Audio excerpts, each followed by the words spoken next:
Good morning, boys and girls. It's Mrs. Hughes here, live from the computer lab. Today I'm going to read a story called A Kid's Book About Voting, because there's a big election coming up. And actually it's going on right now. People are mailing in ballots, they're participating in early voting.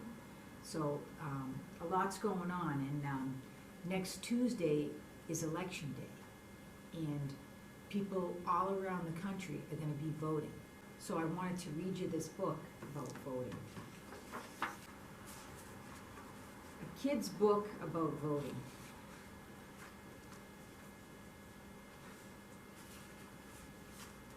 For the youth of America, the people who fight for voting rights.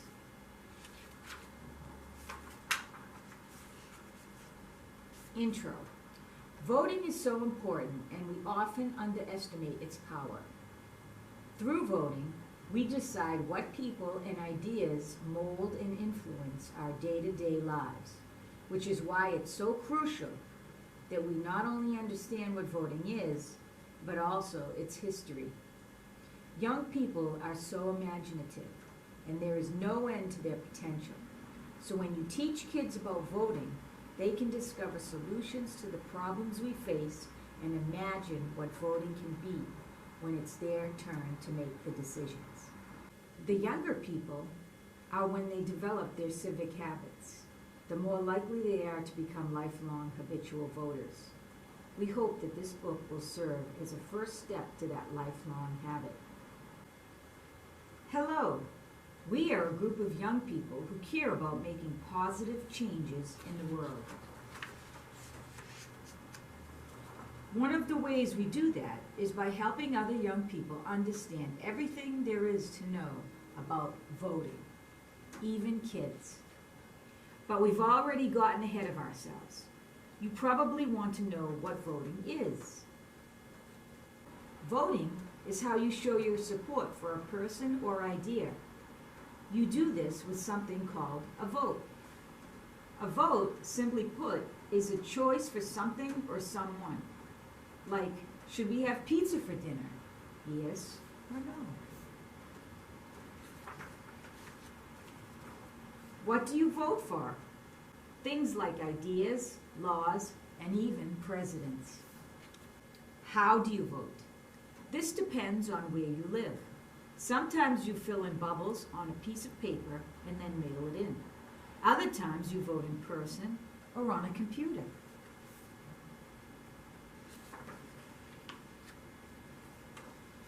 Who gets to vote? Well, that's a little more complicated. When our country, the United States of America, was founded, it was really messy. Okay. It was more than messy. Let us explain. Before the U.S. existed, many European countries used America for land, wealth, and power. This is called colonialism. But there were people who already lived in America who today we call indigenous. Those indigenous people were forced out of their lands, and a majority of them were even killed.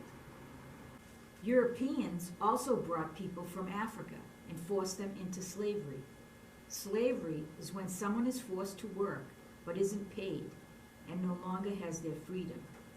We told you it was more than messy.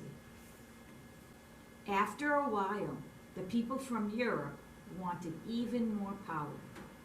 So they created their own country, the United States of America. They made their own rules and decided who got to vote on them.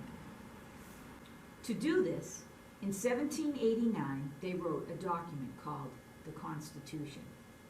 The Constitution laid out the laws of the land that everyone had to follow. It also said who could vote. Can you guess who got the right to vote from the Constitution? White men, who also owned land and paid taxes. This was only 6% of all the people in the country at the time.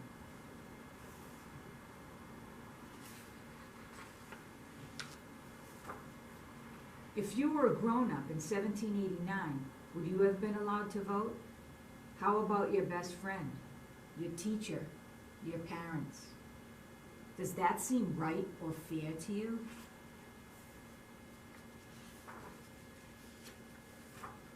Many people in our country haven't been able to vote because of their race, their age, their gender, their religion, their wealth, their language, their citizenship, or physical ability. But who can vote has changed over time. In 1870, it wasn't until almost 100 years after the Constitution was written that black men got the right to vote. 1920. 50 years after that, white women were finally allowed to vote. 1924. Soon after, a new law was made that gave indigenous people citizenship and the right to vote. But many states kept them from voting until 1957. Even after all this, it still didn't mean that every black man, white woman, and indigenous person got the right to vote. A lot of them were still left out. Eventually, more groups of people got to vote. Like in 1952, Asian people gained citizenship and the right to vote. In 1965, the Voting Rights Act said there couldn't be any barriers to anyone voting in Barrie. 1970, the age for voting changed from 21 to 18. In 1975, Latin people gained the right to vote. Up till then, you couldn't vote if you couldn't read or write in English. In 1990, the Americans with Disabilities Act ensured that individuals with disabilities could vote.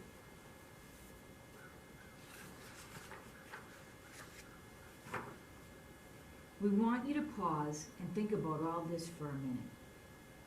Stop, breathe, and reflect.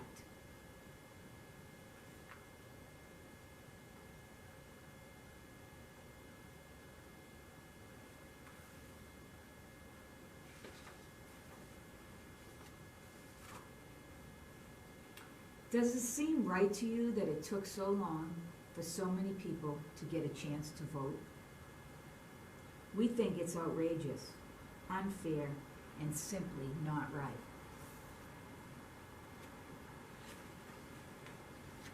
But we're hopeful because it shows that things can change.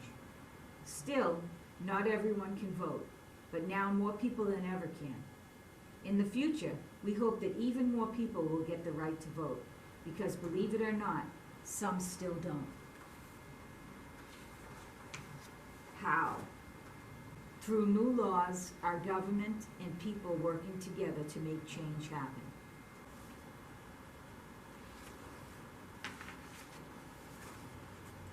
And how do new laws and governments get formed? Voting.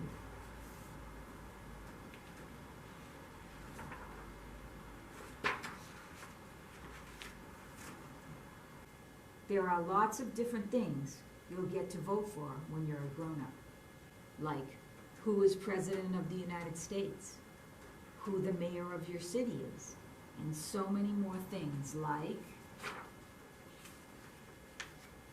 parks, schools, judges, senators, playgrounds, rule changes, governors, sheriffs, money, and on and on and on.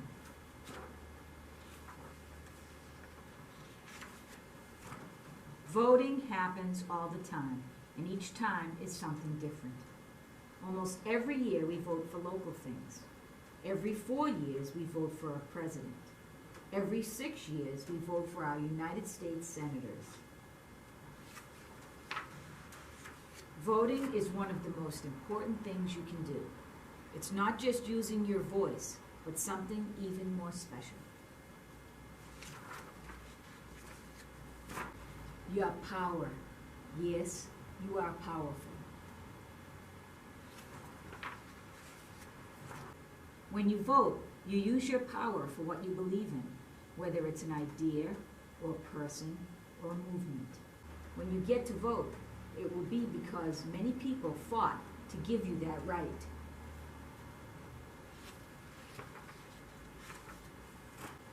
When we vote, individual voices come together to make a bigger sound.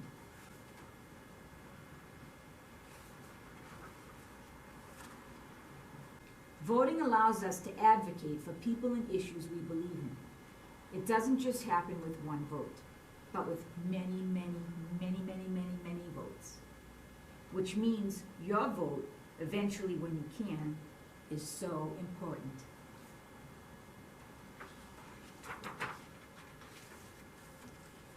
Because sometimes something wins by just one vote, or 7, or 3,000. So your vote matters. But sadly, not everyone who can vote does. For example, during big elections, like for president, only about half the people vote.